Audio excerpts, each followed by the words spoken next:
And welcome back, everybody, to another episode of Benched with Bubba, episode 759, coming at you on a Tuesday evening to recap the Week 4 NFBC Online Championship FAAB as usual, talk some news, and much, much more. First off, you can follow me on Twitter at BDintric, and my co-host, as always, he's still leading the main event overall for the second consecutive week.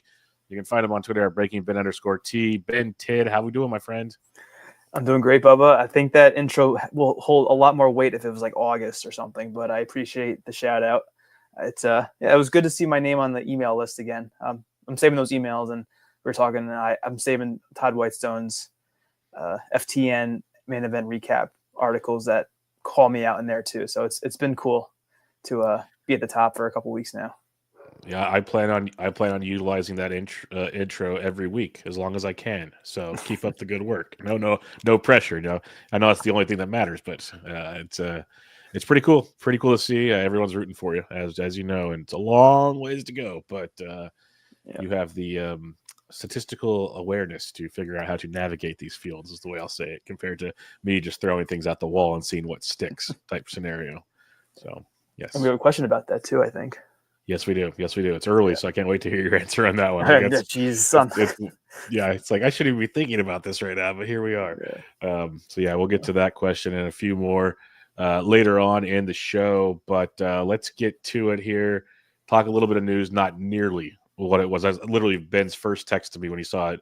Wow, not nearly the news that we had recently. So that is a plus in our world because we can talk more players of relevance for everybody, which should be good as well. News and notes, though. CJ Abrams to the IL. He's going to be out for, looks like, a couple of weeks with his injury. Nasim Nunez got recalled. Med Rosario was playing over there, so was playing third base. Paul DeJong moved to shortstop. Paul DeJong took a fastball to the face on Tuesday night, so let's see how that plays out. Nunez was playing second. A lot of moving parts. Hopefully Abrams is back sooner than later, but I just obviously benched him, did not drop him, but where are you at on the CJ Abrams situation? Yeah, I don't have Abrams anywhere, so this hasn't really affected me. So I haven't had to look into it too much. From my perspective, I think I'm most interested to see what happens with Luis Garcia Jr. I mean, well, going back to Abrams, of course you're going to keep him, top pick. Yeah. So IL or no IL, you're holding on to him. That's a given. Yeah. So the ramifications of the lineup, I'm looking at roster resource right now. Garcia has played the last 6 games. I mean, they've all been against righties, though. They still haven't identified it in a platoon with Ahmed Rosario, but I don't know anything about Nunez, really. I feel like they would – I know the Nationals like their veterans, it seems like, with their signings they've made and their hesitancy to play Luis Garcia Jr. all the time. So I would imagine that Ahmed Rosario would get some playing time. I mean, they have Jose Tena too. But if DeJong's out as a result of the face, getting hit in the face, I mean, I think he was able to walk off okay. So there's a lot of moving pieces right now in Washington. But yeah, I'd probably go for someone like Tena or Rosario over Nunez. Like I said, I don't really know too much about him, but he's 24, 25. Has some speed, but no power at all in the minors. And not even that good of an average either. Kind of a high K rate for the minors. So, yeah, I'd probably pass over him unless – well, you shouldn't be desperate for speed at this point in the season. So I'd probably look more for, like I said, Tena and Rosario to see if they get playing time. Yeah, Med was a very intriguing option this weekend because CJ Abrams has the hip flexor injury, so he'll be out at least 2 weeks probably with that one. Rosario is interesting just because he does have a little bit of power and speed to his profile. He's been banged up off and on as well, so I'll have to keep an eye on that. There are some other players that will enter the middle infield mix when we talk about FAAB for this past week that were probably options as well, like Adele Amador, who we'll talk about shortly, and some others that could help fill that void also. But I'm with you on Nunez. Like, it'd be one thing if you hit for average and speed, but it's pretty much just a speed profile. That's all you're really getting. And he started on Tuesday at second base over our guy, of course. But that's because the Nationals just hate life. But, yeah, we'll see how that one continues to pan out. Jake Cronenworth, he went to the IL with a right rib fracture. He'll have to rest until the injury heals. Sustained, like he aggravated it worse and when he was swinging at a pitch in Sacramento. So that's going to be a few weeks for Rake to return. Tyler Wade was recalled. We've seen I totally just blanked. We've seen Jose Iglesias playing primarily at second base. None of that really does anything for me in fantasy, Ben. No, not really. I was looking up Cronenworth's stats. I don't have him anywhere either. Yeah, they have a lot of these old veterans that you feel like It's they the would. worst. It's the worst. Yeah, like even Oscar Gonzalez, who they called up, isn't that young. He's 27. I really wish they would call up Turso at some point, but it seems like they want to do anything but call him up. And then for Cronenworth, I think in a 12 teamer you could drop him if you don't need him because he was already kind of. I mean, he had a pretty solid year last year, 70 runs, 17 homers, 83 RBI. Cronenworth doesn't really hit for the best average, so you kind of would. But the runs and RBIs are pretty nice where you would take him in the draft. But if you have a lot of injuries, I think that he's someone that could get dropped just because he doesn't really have a lot of upside and he's more of a floor play in a 15 teamer. So so like I said, I think you could move on from Cronenworth, and for replacements, yeah, I'm not really interested in anyone that they have in the lineup right now in San Diego who are filling in for these injuries. Yeah, it got worse when Lockridge went to the IL, one of their younger outfielders, and they called up Connor Joe. It's just this team's full of cheap veterans that we'll see how it goes. Mason Wynn hits the IL with back spasms. He left the game over the weekend. Wynn and the Cardinals think it's a minor situation, but Ben, we know back issues can linger at times. Thomas Ajacey looks like he's going to get plenty of run at shortstop. Nolan Gorman got called up. Him and Donovan have kind of been sharing a little bit of time at second base. I like Thomas Ajacey. I have him in some DCs. I think the skill set's there. I don't know what the ceiling is for him, but it all depends. Do they actually play him every day at shortstop? Then it's worth it. The Cardinals like to play games with fantasy managers, so. They do, and I did not know Brennan Donovan could play shortstop, but I'm not surprised since he plays most other positions. Well, what happened the game he played shortstop is because technically, Sajayce's also a second baseman. Technically, the Cardinals don't even have a second shortstop, so they're moving guys around. Like if anybody follows Matt Thompson on Twitter, you want to see a guy get really angry about the Cardinals is when Wynn got hurt and they called up like an outfielder or something they called up Gorman because they have no shortstop to replace him. It's just the epitome of what is going on. The what is going on gif. So sorry, to your point. No, that's good to point out. Yeah, I'm looking at the last couple games, and I have Sagasi in a DC, and I went to play him yesterday for the week, and he was sitting. So I looked at the note, and he actually sat Sunday too. So he didn't play Sunday, Monday, or today, Sagasi. So I don't know. He played 3 games in a row to end or in the middle of last week, Wednesday, Friday, Saturday. He started those 3 games, but I don't know why he's sitting now.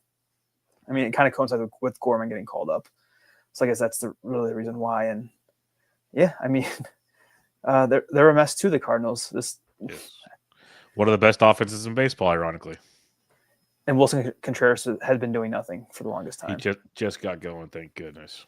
And I also saw that Arenado stole a base today. That kind of shocked me a little bit when I saw that. So you're saying there's a chance.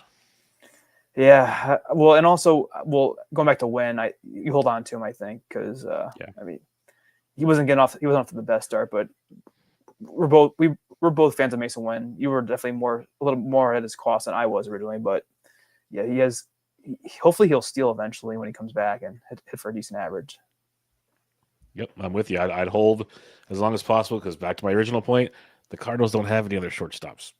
It's his job unless things go really, really haywire. And the glove should keep him out there no matter what. So keep running with that for sure. All right. Some positive news. Adael Amador of the Colorado Rockies was called up when Tyler Freeman went to the IL. Amador, I kind of compared him on Breakfast with Bubba as another version of Tyro Estrada with maybe a higher ceiling, if all things are considered. Had a really good start to AAA. A small sample, of course, but 2 homers and 3 steals in the first 10 games, hitting 275. He showcased power and speed throughout the minors. What's your thoughts on Amador? Because he came up on Sunday, so he will be a topic of conversation on next week's episode as well. He will be, and it's kind of interesting. So I'm looking at roster resource. He started all 3 games he's been up, Amador. They have him on the bench, though. I think it's kind of weird because of the Doyle injury, and they're thinking that Farmer would play over him. It's kind of how they're thinking right now in roster resource. It's the Rockies, so I could see them playing Farmer over Amador after they called him up. Yep. It's just something that they always do. It's very frustrating. Yep. But yeah, he wasn't the best last year, Amador, average-wise, 230, but he had 14 homers, 35 steals. Yeah, he's kind of like you're going for the Colorado upside with a hitter, and he has some speed. kind of like Veen, but Veen's got off to a pretty poor start. So, they're different players, of course, but I'm kind of curious to see what happens if Amador sticks around for a little bit and then Tyro comes back. I don't know what would happen then. It feels like they would probably send down Amador and play Tyro. I hope they do because I have Tyro and a handful of DCs. But, I wouldn't break the bank necessarily on Amador. Well, like you said, we'll be reviewing him next week, I'm sure. But it's just be cautious with the Colorado rookies and rookies in general starting out slowly. Yeah, I have Amador and some DCs because I was taking him before they signed Thyro at his price tag, thinking, okay, he's the best option they have at second base. But then again, like you mentioned, there's Newman and other people because it is Colorado to do these things. So I'd like to see him get some run. I think he's going to be pretty good. I also agree when Thyro comes back, there's a great chance Amador is the odd man out in that scenario, but I guess we shall see on that one. But for the time being, I think Amador is a very, very serviceable middle infield option for teams in need. A little bit of power, a little bit of speed, as we talked about. So something to see. Just all depends on that playing time. Chase Meidrith of the Chicago White Sox got the call. He's played in every game since getting called up, primarily at second base, which is great because he'll have shortstop second base eligibility soon enough. We saw throughout the minors. He started out the minors this year. He had 267, 3 homers, and 2 steals in 9 games. A little bit of power, a little bit of speed throughout the minors. Pretty good hit tool overall. The plate discipline throughout the entire minors has been amazing. That has carried over to the big league level. He's got 4 walks now in his first 12 plate appearances, which is ridiculous for a young ball player. I like the profile a lot. It feels more like a deeper league profile, Ben. Like we talked about this in the Discord. I could see a world, though, there will be weeks where he becomes 12-team viable. But for the most part, I think it's just more of a deep league. I'd take Amador over Meidrith, essentially. But I think Chase has consistent playing time, if that makes sense. It does, and I agree with you. I would take Amador over Meidrith. So when I looked at his profile in the minors, I see Jacob Wilson with Chase Meidrith. His career high was 9 homers in the minors in 111 games in 2023. And his career high in steals is 13, 2023, 2024. And he's a 285 career average. So he's not as good of a hitter as Jacob Wilson in terms of average, but he has like a similar profile, maybe a tad more speed. And of course, he's going to be on the White Sox, which are arguably the worst team in baseball. Oh, they're kind of in contention with the Rockies, it feels like. The Rockies are going for the gold this year.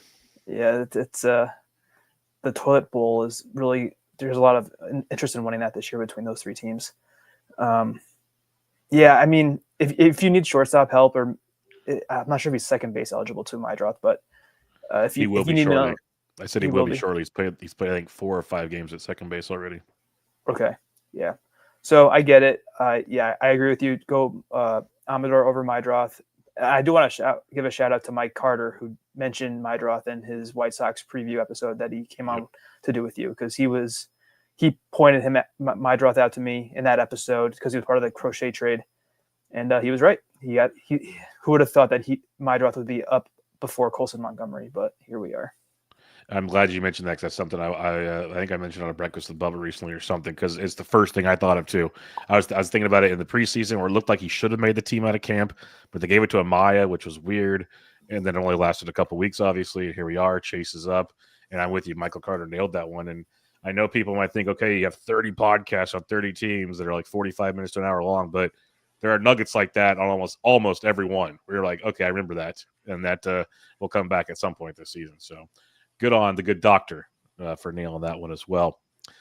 All right, last bit of news here on a sour note. Justin Steele, and we saw the note over the weekend, Ben, that Justin Steele is going to get another opinion. It wasn't second opinion, another opinion. I'm like, oh, that's never good in this situation. And the news dropped on late Sunday evening that Justin Steele is going to have season-ending surgery. We don't know if it's the Tommy John brace or the full TJ at this point in time.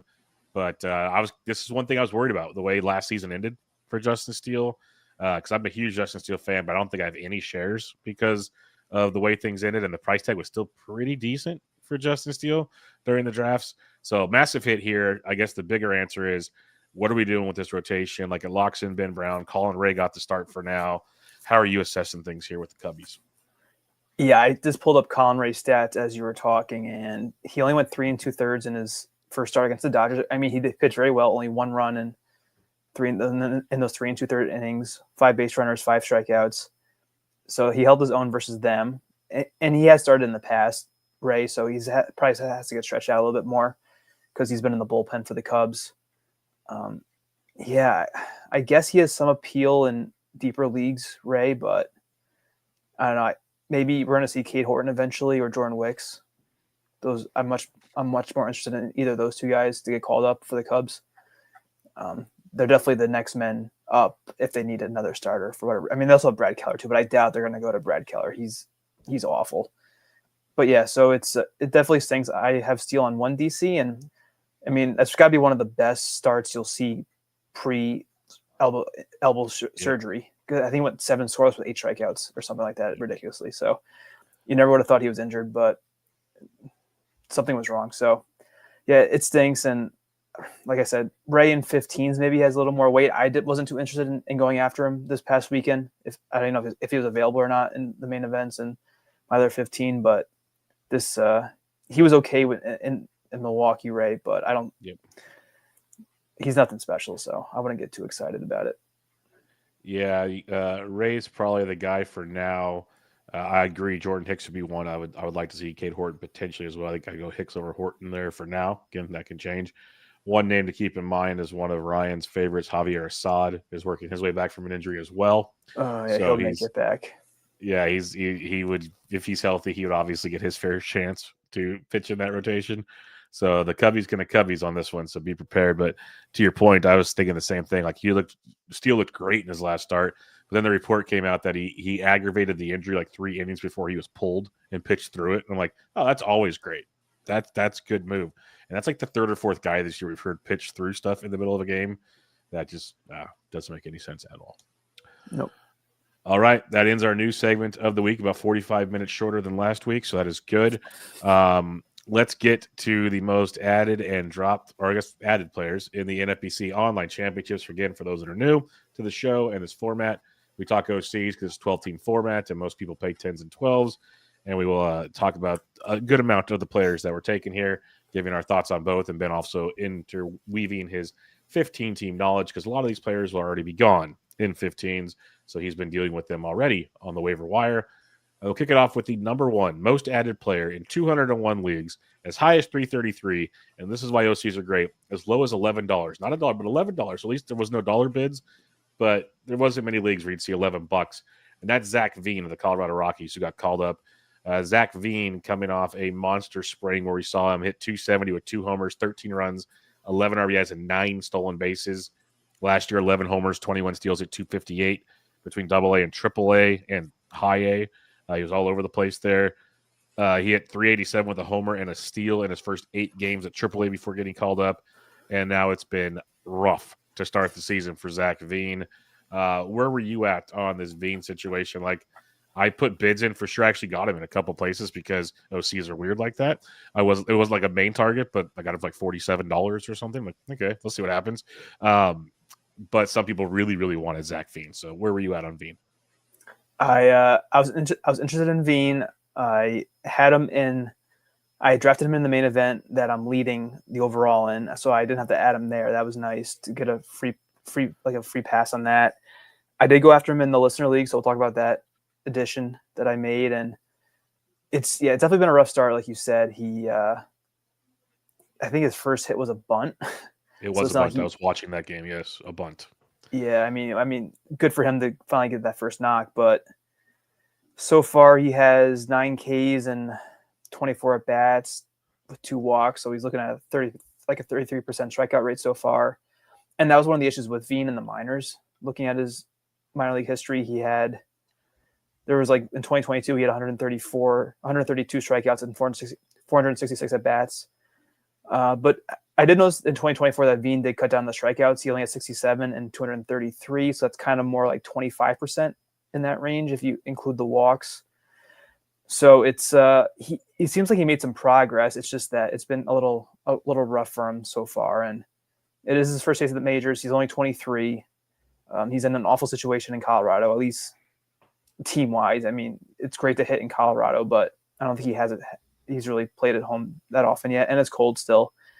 But in terms of the bids, I was looking at the teams button, and this whoever EH is, he had a lot of money on Veen because That's probably Heberling, but guessing it's Heberling.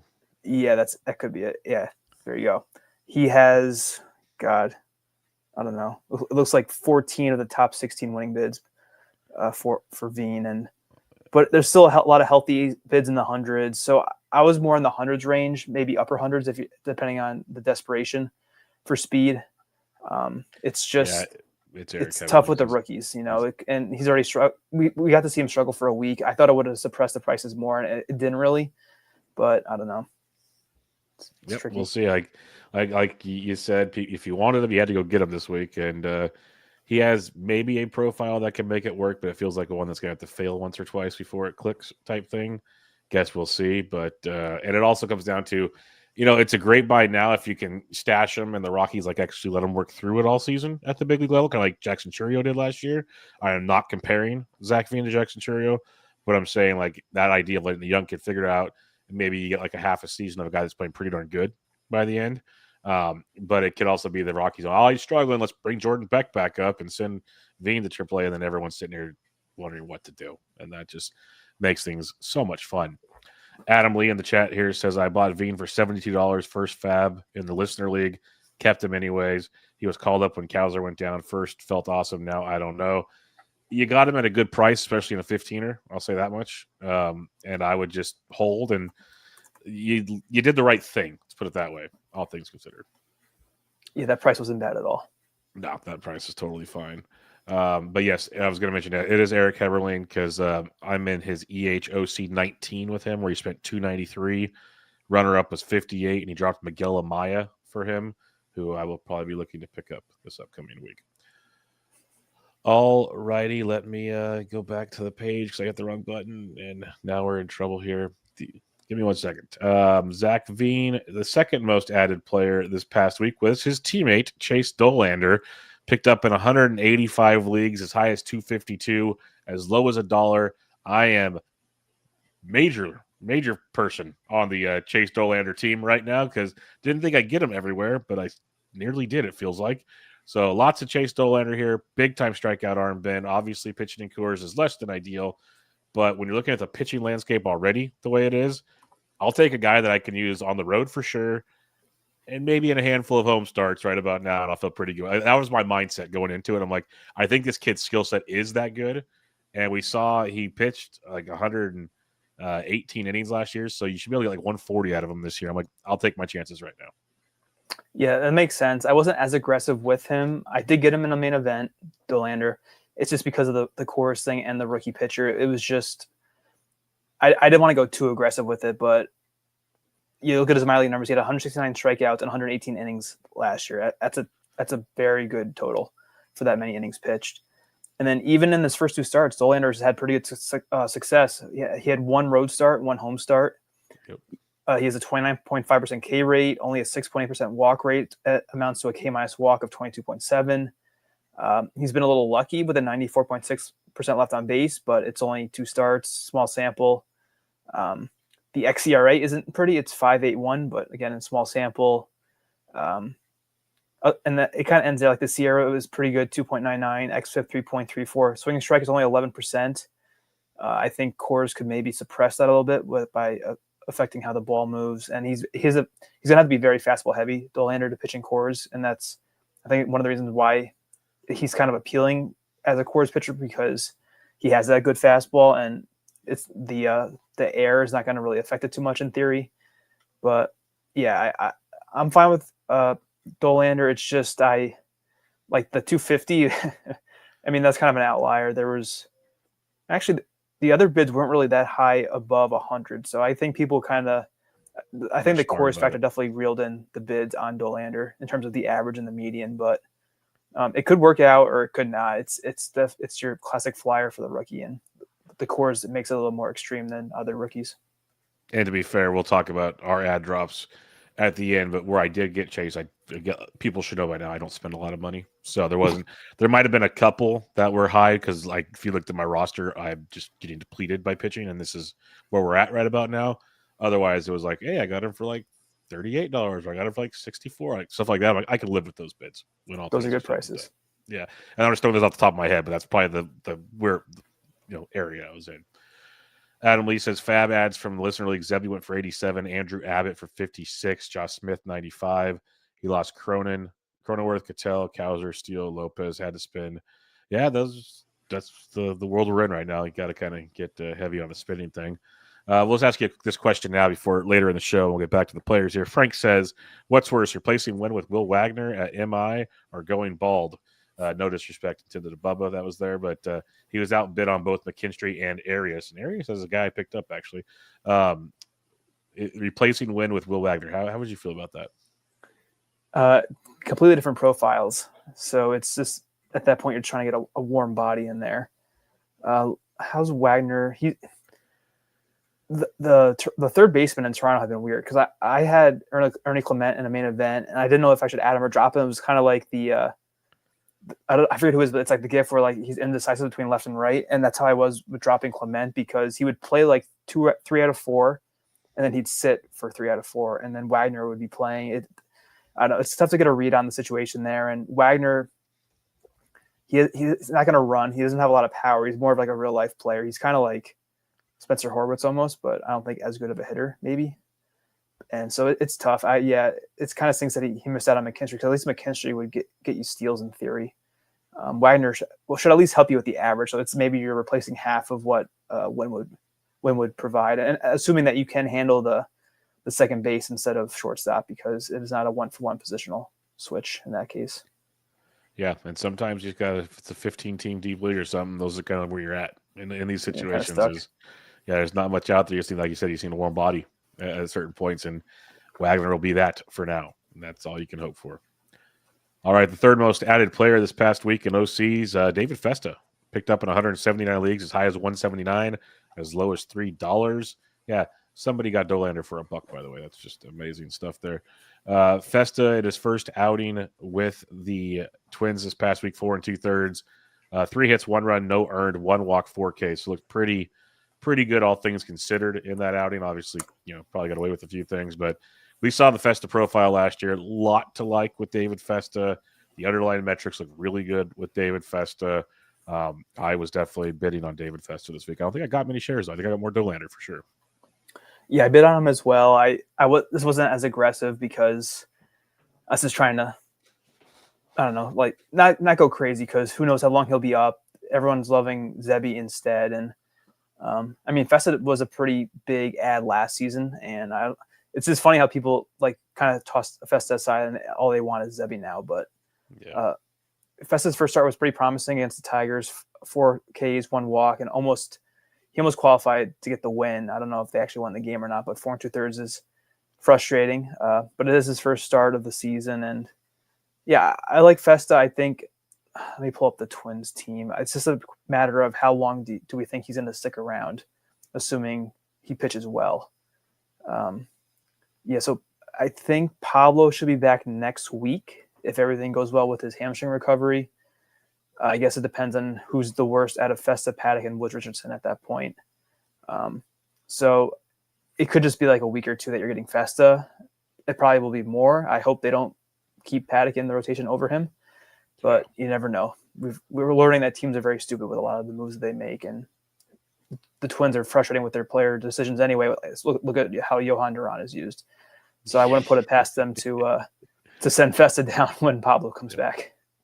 Yeah, they sent Jose Miranda down to keep Edward Julian going because Miranda's off to a slow start with the rest of their team. So, yeah, decisions are not always the forte of the Minnesota Twins. But, yeah, I like Festa.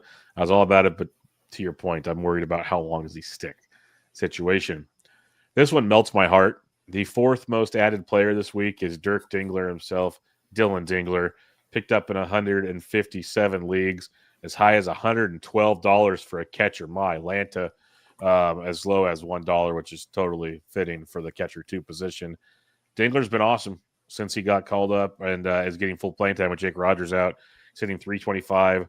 He's got 2 home runs, 9 ribbies on the season. He's had a good hit profile throughout the minor leagues. I even wrote him up in the black book when I did my catchers, saying if he gets playing time, it's a great late target to get. I have him on a couple of DCs, I believe. So love Dingler. He was a target of mine if I needed catching backup. but I also would not have spent $112 on any catcher, period, at this point in time. I agree with the comment about spending that much money on a catcher. Yeah, there were 4 bids close to 100, and then the rest were 65 or lower. So that's a little that's still kind of high. Yeah. But so this is where we're going to start talking how the main event or the 15s kind of lead the OCs, because I added Dingler before last week, I think. You should have. And yeah, so because we reviewed that when I added Tyler Stevenson, I added him and Dingler on in the first overall main the same week, and the way things are going, and depends on when Stevenson comes back, but I might be keeping Dingler over someone like Danny Jansen if the way Dingler's hitting. You should, yeah. Yep, and it's unfortunate I have to play Jansen right now, but hopefully he'll get some hits every once in a while. But going back to Dingler, this is mainly driven by Jake Rogers, but even before Rogers got hurt, Dingler was hitting and splitting time and probably going to push Rogers out of the majority of the plate appearances. At least that was the thought. And the Gills was very high on Dingler. We were talking before I made those moves, and he was high on Dingler, and I think he had Adam the week before I did or something. So whenever the Gills is in on someone, you definitely need to take note. And I pulled up his StatCast Dinglers, and there's a lot of red, especially for it's XWOB was great. The XBA is even 303. Who would have thought for a catcher? Exit velocity is 82nd percentile. Hard hits 81st. He's not missing a lot. His whiff rate's only 18.3%, but it comes with a pretty poor K rate, so maybe he's getting a little unlucky with the Ks. But yeah, and even he's not even that slow. His sprint speed's 43rd percentile, so he's got it all going right now for him. And yeah, I'm a big fan of Dingler. Hopefully Rogers doesn't take back the playing time like I kind of alluded to before, but I think he's a few weeks away from coming back, so we'll worry about that later. Yeah, because Rogers is originally going to be out for at least a month. I had Dingler in a couple FAAB articles recently because I was like, yes, this guy's a guy once the playing time's there, because he even started getting it to almost 50-50 before Rogers got hurt. And that's why I think when Rogers comes back, Rogers for sure catches Scooble. That was his personal catcher. But then at least four other starts every 5 times through the rotation. I'd say Dingler gets at least 3 of those. And so on like a 7-game week, Dingler's getting 5 starts, potentially 4.5, I guess. So very serviceable as a catcher too. I'll say that much. Very, very serviceable. Maybe gets more. We'll see how that takes place. Easton Lucas, there's always one 2-step guy that blows up in someone's face on a Monday, and Easton Lucas was that guy this week. Picked up in 113 leagues, as high as $85, as low as $1. I know I had him in at least one league for sure. First 2 starts been 10 1/3 innings, no runs, 11 Ks against Washington and at Boston. That's no pushovers. Atlanta torched him for 8 runs in 5 innings, 3 homers, 4 walks, 3 Ks. Not great, Bob, is the best way I'll put it here. So thoughts on Easton Lucas? Yeah, I was talking to Curlin a lot about him because I remember after seeing Lucas's second start, I'm like, I'm interested in this guy because, like you said, he had 2 great starts to start the season, and then on top of it, he has a 2-step, so that's appealing in its own right, especially after someone who's got off to a good start.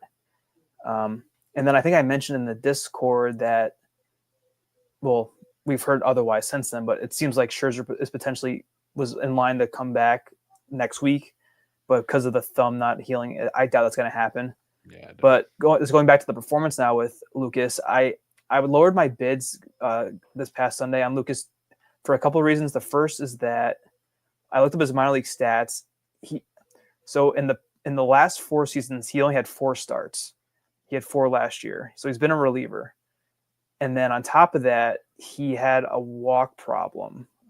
He had 28 and 68 innings last year, 17 and 46 the year before that, 25 and 56 innings the year before that.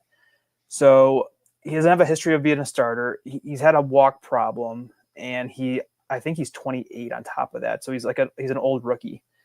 So that kind of lowered my bids into the 20s, and I guess I just got lucky by getting outbid because I still had bids on for Lucas and I think maybe all my leagues. It's just that those factors, and he got off to a hot start, so you got to think that eventually he's gonna have a bad start. He's not gonna throw shutouts every time out there. And if there was gonna be a team to break out to do it, it would be the Braves.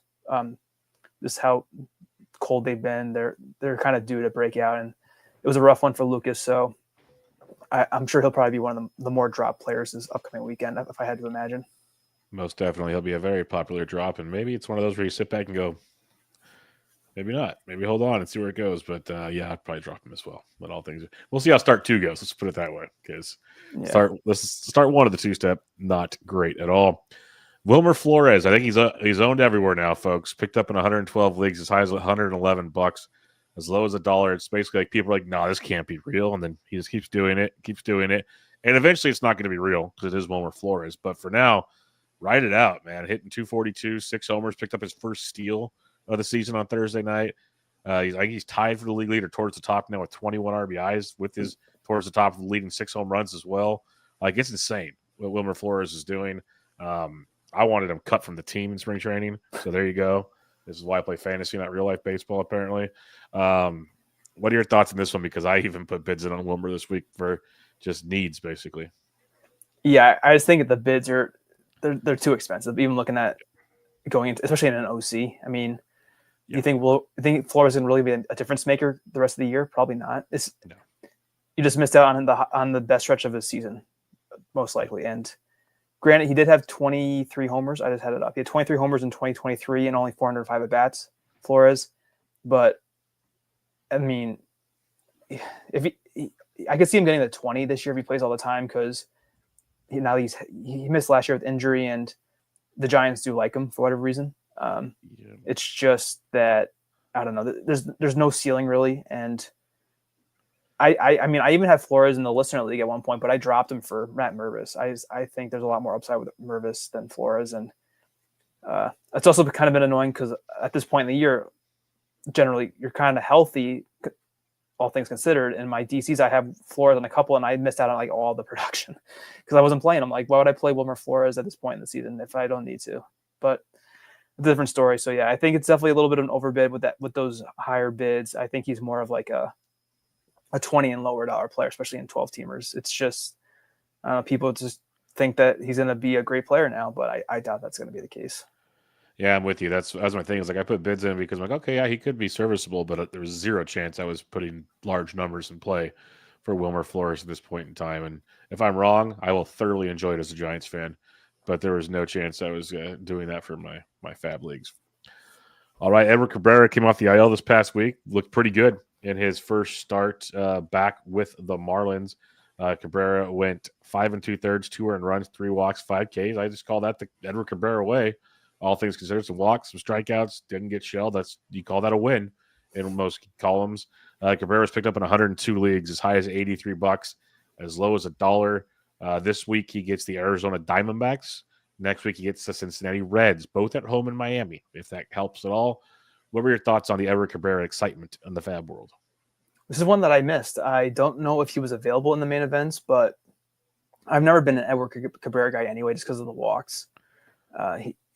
He's always been above a 10% walk rate. I think he's even touched on 12%, and that's just a killer as a starter. It's not only is it bad for your whip, but it keeps you from going deep into the games. And on the Marlins team, where it's not a very good team, you kind of need someone like Sandy who can go deep into games to kind of secure their own wins if you're going to pitch for the Marlins. And I just don't see that happening with Cabrera. Like, if you need strikeouts, I get it because he has the good strikeout stuff, but yeah, I mean, he had one decent partial year, and he's always hurt. Like, he's never hit 100 innings in his major league career, and this is his fifth season already.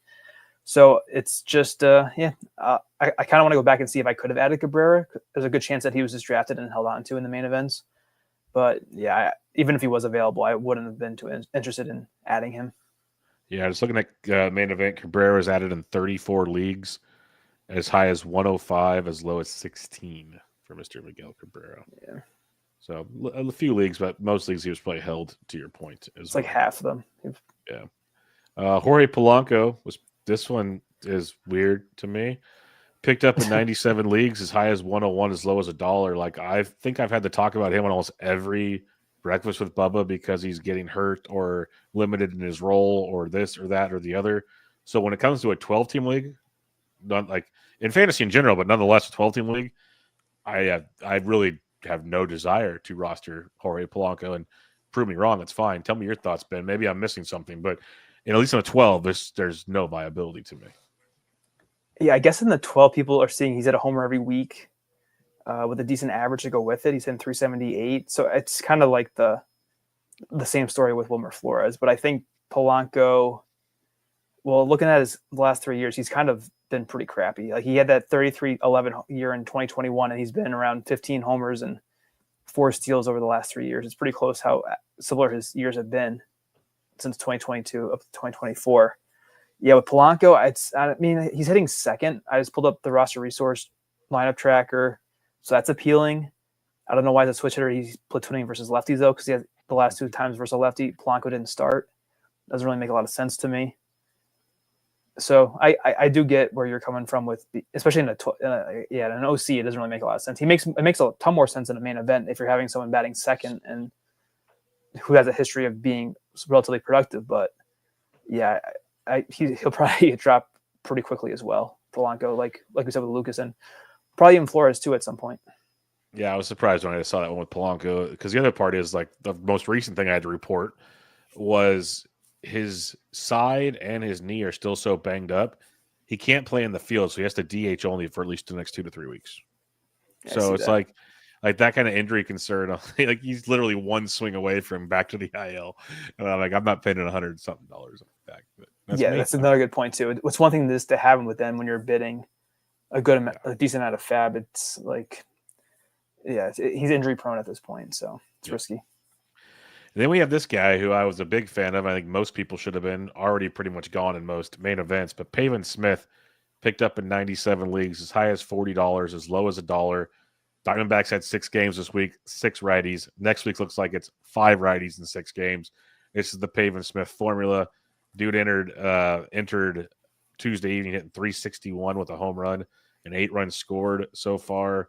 I'm a huge fan of Mr. Pavin. Heck, he went 2 for 5 or 2 for 4 on Tuesday night to add to the fun. What's your thoughts on Pavin Smith? No, you pretty much nailed why he was a big ad. It's the 6 righties this week, and he had a pretty good week last year. He hit 375, 16 at bats, a homer, 4 runs, 2 RBIs. Yeah, it's just a stream play, and I'm sure he'll probably get dropped again after 2 weeks. But yeah, he's kind of like Jock. Yep. Well, if Jock was actually hitting so far this year. Jock's numbers this year are, my goodness, bad. Yeah, he's one of the guys. He's my Gene Segura for my 1DC award. Jock, I looked. I'm like, how's he 3 for 39? But he's not even striking out either. It's just like all BABA. I don't know what his XBA should be, Jock's, but yeah, Pavin Smith is the same guy, except he has outfield eligibility, so it's a plus. Yep. Tyler Mahle was picked up this past week. 92 OCs as high as 222, as low as $1. 222 hopefully was a typo for someone, but maybe I'm wrong. He did pitch 5 innings on Tuesday night without allowing a run and striking out 7. And I believe that game's still going on, so he's proven me wrong tremendously. And he came in to this week making 3 starts and 2 runs over 13 2/3 with 12 Ks, but 7 walks for Mr. Mahle. I guess I'm too nervous thinking the other shoe's about to drop with Tyler and his arm's going to fall off. But maybe you take it while you can. Next week he gets a 2-step with the Angels and the Dodgers, 2 of the best offenses in baseball. But he's facing the Angels tonight. So who knows? What are your thoughts on Tyler Mahle, who I was staying far, far away from? I feel like we talk about Mahle every week. It seems like it's like ad dropped. It's probably ad dropped. It's probably the Mahle way, which he should be. But then I see 222 and I'm like, oof. Like a stream, I get that. Like next week, I would expect a 2-step, even with it being the Angels and Dodgers. Like he's picked up in 84 leagues. I get that. This one surprised me. Yeah, I don't know what the average is, but midway through the page, it's like $31 on my screen right now, and that makes more sense. I can live with that. Yeah, there were some in the 80s, handful of 60s, some 50s. So it's not terrible, but I pulled up his underlying numbers so far, and Mahle only has a 9.4% K- walk. He has a 147 BABIP against. His walk rate's 13.2%. His Sierra and XFIP are 4.61, 4.51. His swinging strike rate's below 11%. His EV against is 91.6 miles per hour. The only things he's got going for him are his xERA is 3.86 and his zone contact is 78.6. But that doesn't really matter when his K rate's only 22.6%. So I think Mahle's has gotten lucky. Everyone probably just saw that 7 innings of, 4 Ks, 1 walk, 1 run against it was against the Cubs, who have been a good offense, so maybe that's why. But yeah, I think this could get very ugly very quickly for everyone who added Molly. And I will kind of apologize. I still don't agree with the prices on most of them, but the 31 and below, the 2 steps this week. It's the Angels game tonight and the Dodgers this weekend. So that was my bad. So makes a little more sense. At the same time, I'm still with you. Like looking under the hood, I had trepidation when looking at Tyler Molly. Maybe also come years of playing fantasy and being Molly whopped is what I used to call it with Tyler Molly.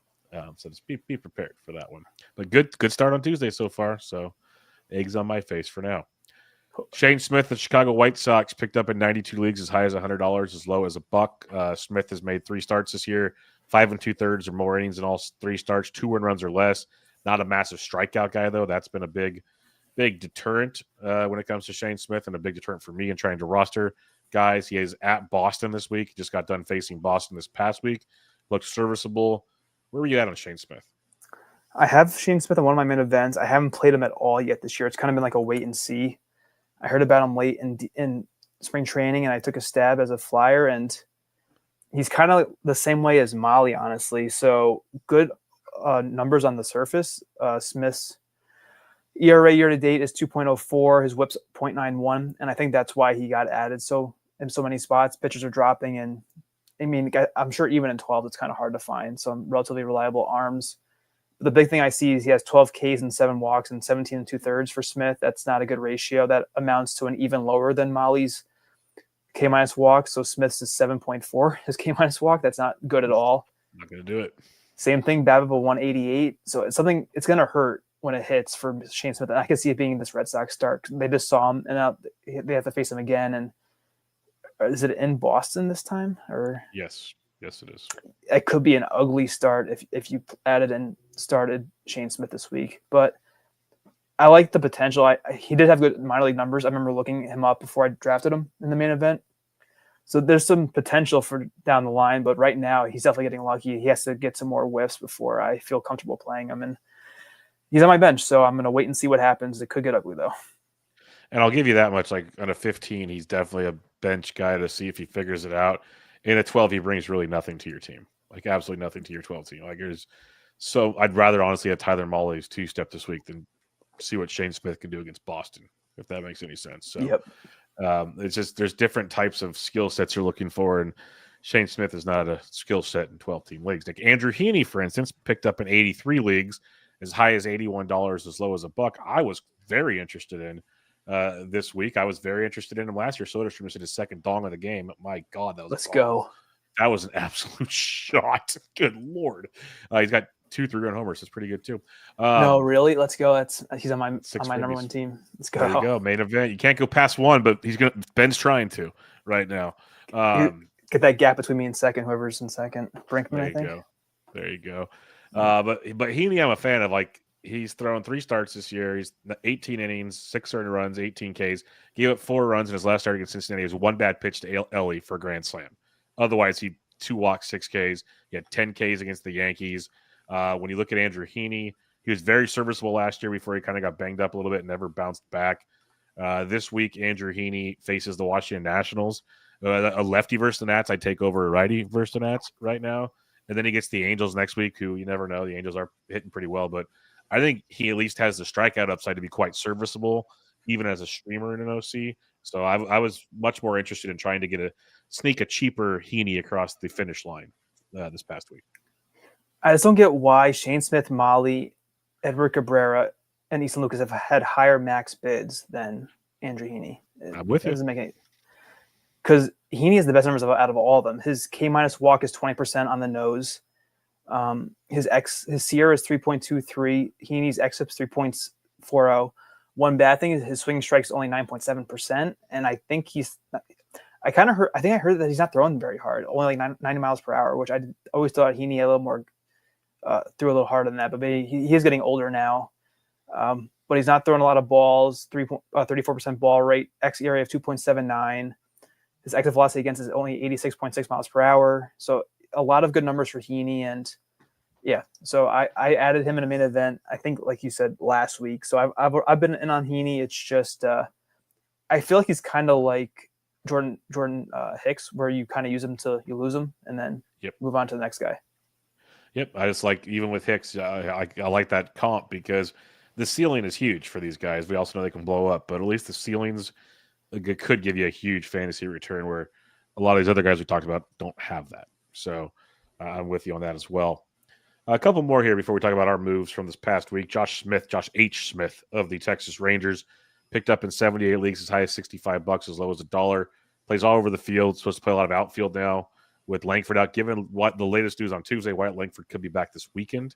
So temper your Josh Smith expectations there. But heading into Tuesday evening, Smith has 1 homer, 3 steals while hitting .342 so far this season. Where were you at on Josh Smith? Because I still struggle with a guy that doesn't have a set job in a 12.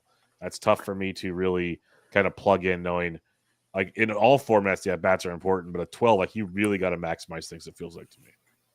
Yeah, I had to look up Smith in the main event. He was only added in 15 leagues, so I think part of the thing is he's already rostered in the main events. It's just, he's temporarily going to be in the lineup, but they did say in spring training, the Rangers, that they didn't want to play Smith a lot, give guys days off here and there. But I don't know what this guy does, but he gets, whenever Smith is in the lineup, he bats like third. He hit third the last 3 times he started. I don't get how he's finding his way into that spot. But so it makes him appealing for sure in fantasy. It's just that he doesn't really do a whole lot in terms of categories. He's mainly an average play, and while he's hitting third, he should have decent runs and RBIs. But looking at his career, Smith has a career high. Last year was his best year: 13 homers, 11 steals, and a .258 average. That plays more on a 15. So I get streaming him. Let me see what the Rangers look like this week. Texas faces 5. They get 5 righties, but 3 of them are Yamamoto, Sasaki, and Glasnow, and Soriano, who throws pretty hard as well. And even Kahana throws hard, even though he doesn't get strikeouts. So not the easiest schedule for the Rangers this week. And I don't know, maybe Smith's playing once every 3 games whenever Langford comes back, like you were saying. So I don't know. Not really a 12-team play for me. No, not at all. Like I like the skill set, not in my 12-team repertoire. 15s, I could see the appeal, but not in 12s. Before we head out to do our ad drops, just want to throw out Chase Mydroth, that we talked about, added in 69 leagues as high as 74, as low as $1, which makes sense as he's more of a 15 than a 12 for now. Kyron Paris got picked up in the final 12s available in 68 leagues as high as $425, as low as $69. Like, I love Kyron Paris, but half your budget's tough one to swallow on that one. Anybody else that stands out to you? That I know there's a handful of these guys we're going to talk about next week that didn't complete. Like Jesus Sanchez got picked up because he got activated from the IL on Tuesday. Like Christopher Morel got dropped a lot of places. He got picked up. He's heating up. So that's a good ad. You look at guys like Matt Mervis, who definitely will be picked up everywhere probably by the next week, so on and so forth. So anybody else that strikes your fancy before we talk our ad drops? Jesus Sanchez added 59 leagues. I think he's back today. Yep, came back today. And the other big one I'll mention is Abner Uribe, added in 55 leagues, because it looks like Trevor McGill is in trouble. And yes. I guess I was talking to Carolyn.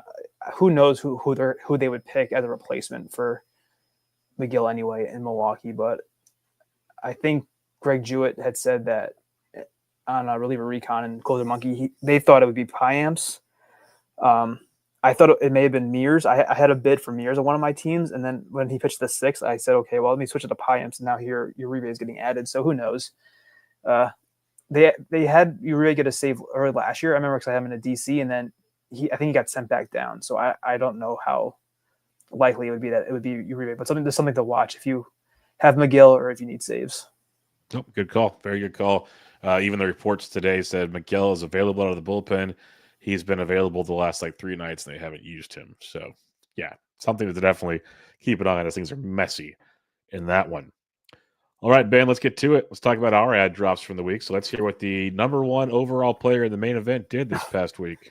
Oh, geez. All right, let me get to my FAAB results. This is my New Jersey main. This one needs a lot of hitting help. So I added Alex Call. I dropped Quinn Matthews, 44 to 39. I was happy with that with that price, only off by $5. And then I kind of alluded to this before, but I added Kyle Farmer, dropping Ernie Clement 4-0. So Clement was just Farmer's playing more than Clement more, and I needed a backup third baseman. So that was that move. Okay, so main event 2, this is where I got Dollander. I actually got the lowest winning bid in the main event. I won Dollander 38-37, and I dropped Reed Detmers. When things are going good, my friend. When things are going good. Yeah, this main event needs the help though, so I'll gladly take it. Hopefully, Dollander actually does something. I'm pretty sure I sat on this week though. It was more like a wait and see how things go. The Nationals aren't the scariest, but I just wanted to wait and see.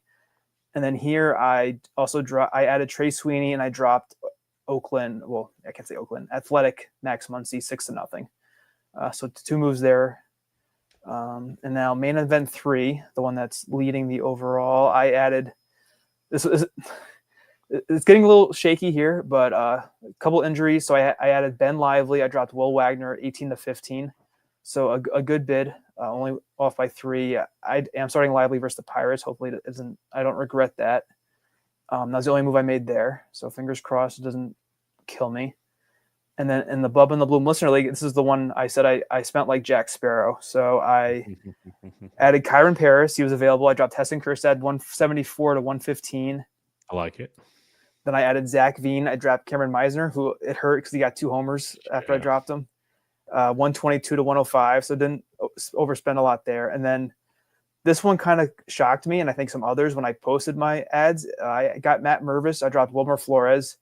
68-0. I was surprised there was no backup on Mervis. That is surprising. He's in 294.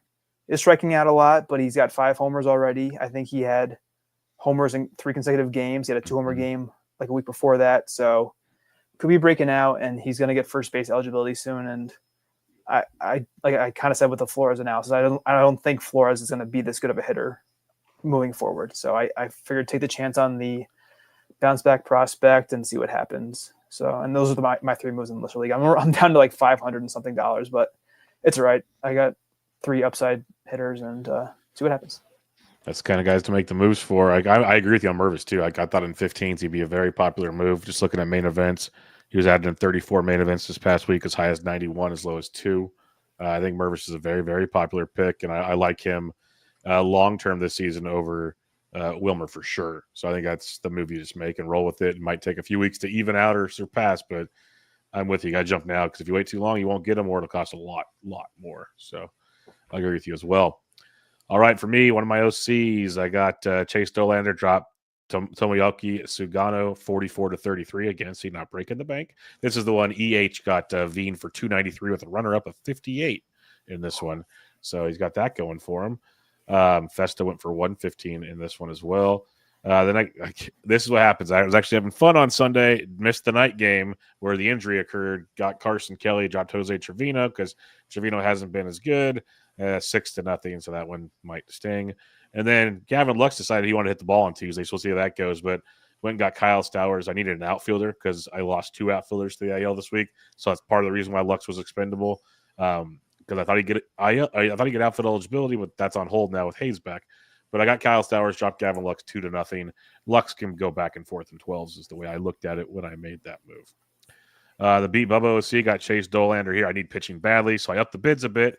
Dropped Charlie Morton 67-33. Could have got him for my 44 there too. And then I got Zac Veen here. Dropped Gavin Lux 47-41. So 47 for Veen, I'll take all day. I'll see where that goes. Good price. Matt Mervis went in this league. He was the highest one. He went for $73, runner up a 6. But yeah, Veen, I was pretty pumped on that one. And then I got Osvaldo Bido for his matchup against the White Sox this week from the 2-step the following week. Dropped Logan Allen 5-0. And then added Ty France, who's been on fire. Dropped Andrew Vaughn, who homered on Tuesday, 3-0, though. I think they're almost like the Spider-Man gif, honestly, between those two. So we'll roll France for now for $3 and see where it goes. In one of my 250 standalones, got Joe Adell, dropped Sagano. I need a lot of help in these leagues. Added Adell, dropped Sagano 67-30. Added Jesus Sanchez, dropped Matt Shaw, who actually got sent to AAA on Tuesday, 67-35. Added Hayden Wesneski, dropped Cade Povich 64-41. So 3 high-priced guys with 3 guys I think I probably could start almost every single week. So similar to your thoughts on one of your leagues, it's where my brain was in this one. And then Kyron Paris went in this league for 250, runner up at 99. I was that 99. All right, the 250 Vegas, like kind of listener league, got Pavin Smith for 22, dropped Ryan McMahon, runner up of 5. McMahon's good, but in the 12, he's kind of vanilla. And I wanted the upside of Pavin Smith with these upcoming weeks. 22 is obviously too high, but wanted that replacement. Zac Veen went for 213 in this league for one of our wonderful Patreon people, Mr. Jason Wanick. You got Chase Dollander as well for 153, so he likes his Rockies, even though he's a Braves fan. All right, Bubba in the Bloom Listener League. Now we're talking 15s here. This is where we're at in 15s, folks. And now this really, I'm pissed about this, honestly. Picked up Kyle Farmer, dropped Gavin Lux 7-0. That one's gonna hurt. Yeah, that hurts big time. Yeah. And then I added Martin Perez because I need a pitcher that has a pull. So dropped Logan Allen 6-0. So I was outbid on so many players in this league. It was very painful. Very, very painful. Listener leagues just do this to me year in and year out. I'll never win one. I'll tell you that much. Never, ever, because they all know me. It's because like my OLAC that I'm going to talk about now, I'm keep going between second and fourth every night. Like I'm doing fine in this one. Got Dillon Dingler, dropped Jose Trevino, 33, runner up at 26. Pretty pumped on that one. Get me some Dingler. Got Matt Mervis, dropped Lamont Wade Jr. 13-1. Giants have 4 lefties this week, and I believe in Mervis for that power upside over Wade. And then I added Landon Knack, good matchup this week. Dropped Zach Lytle 4-0. So I actually really pumped on those 3 moves in the OLAC there, which I said I'm kind of contending in right now. So liked that those moves worked out the way they did. All right, let's do a couple listener questions before we head on out of here, Ben. I think we got at least one that I saved. I got a couple. EMS says, Ben, what do you plan on buying with all of your winnings? Laugh emoji. But in all seriousness, have you felt the urge to get more conservative, knowing you might have a shot with this team? Is your approach changing at all? Curious how your gameplay is adjusting, if at all. That's a good question. Don't know what I'm going to buy yet, so I'll keep you posted. Knock on wood. But check the FPAS and then the Vegas live drafts. That's what he's buying. Yeah. Bubba's my booking agent, apparently. Okay, yeah. So I kind of said this, I think, with the Stevenson ad. So I was looking at my team, and I knew catcher was a weakness after coming out of the draft. And once I saw Stevenson was available, I made sure I overpaid to get him. I was trying to keep my bids this year below 100 in the main event if I could, and I broke that. But I felt it was like a need that I needed to address if I wanted to compete. I can't have Endy Rodriguez and Danny Jansen as my catchers the entire year. I need to make a move. So Stevenson made sense, and hopefully he's back within like a week or so. But yeah, so I kind of alluded to it with the Ben Lively ad. At the end of that list, I had relievers because I didn't want to get too crazy with just adding terrible starters just to get a 9 starter because my options on my bench weren't very good. So I'm already thinking about just trying to play it safe because right now my ERA and WHIP are very good, and it explains why it's first overall. So it's just like I'm trying to be mindful now. But with that said, I've accumulated 2.5 weeks worth of stats when I need 27 by the end of the season. So there's a lot of stats to accumulate from here on out. So it's still trying to get like the best players. That's still kind of the mindset early on, not really looking at needs except for the catcher position. That's kind of an obvious one, but yeah, I'm trying to definitely be mindful of who I'm starting pitcher wise. It's always a thing in the main event, but especially now that I'm in this position, I'm looking at it much more closely. Most definitely like it a lot. Boom Zoom says, to honor this day in baseball, where would Prime Jackie be drafted in today's main events? I meant to look this up before. I forgot about this. I'm pulling up the Fangraphs page right now. You could also use Baseball Reference for those keeping track. Like Prime Jackie he never even hit 20 home runs in his career, this is actually a fun exercise to see. Let's just say an average of 15 home runs a season, and we're averaging, let's say, 22 stolen bases. With Jackie, maybe 23 stolen bases. Dude struck out like basically 5% or less his entire career. Nuts. And then he had a lot of years hitting over 300. So let's say 320 with 15 and 22. If that makes sense. Does that check out to you? It's kind of just roughly looking at numbers. Like let's say, did you do his 160? I could do his average, but I didn't. Well, was baseball. So Baseball Reference actually provides that his 162 game average. It's 16 homers, 23 steals, and a 313 average. Just off the top of my head, Perfect. I almost thought you were reading it. No, I was just like looking at his Fangraphs page, kind of like, okay, he's about here. Let's just go with that. So that player's batting average gives him what, a late first, early second? Well, his peak was, his best year was, I think, 1949. He won the MVP. He had 16 homers, 37 steals at 342. 122 runs and 124 RBIs. Struck out 3.8% of the time. That's wild. So that's like Jazz with less power. He was 30. He's not even young. Yeah. So this is like better than Jazz. Jazz has more power, but Jackie had a much better average and more RBIs. So I feel like it's such a weird profile. 100 and 100 with sub 20 power, but 40 steals and a 300 average. That's like, it's got to be first round in the fifth. It's got to be at least 1-2 turn. 704 plate appearances. So 593 at bats of a 342 average. That's so helpful. Yeah, he's got to be a first rounder, I think. Oh, easily with that number, that's definitely a first rounder. There's zero denying that one. Like if you look at FWAR, 9.6 FWAR that year. That's pretty good. That's insane. So that year, first rounder for sure. If we take average Jackie, he's still probably a second rounder because that batting average is so tremendous. Like it's basically what everyone wants Michael Harris to be, but better. That's kind of what Jackie is. That's a great comp actually, because he averaged 111 runs and 87 RBIs per 162. So 190 with 20 and 300. That's second round for sure. Yeah, he's a second rounder pretty much every season. But like after those peak seasons, we're talking. It's like everyone talks about Ricky being the best fantasy player. That one 1949 Jackie Robinson year. Goodness gracious! Like imagine if you got that in like round 2 or 3.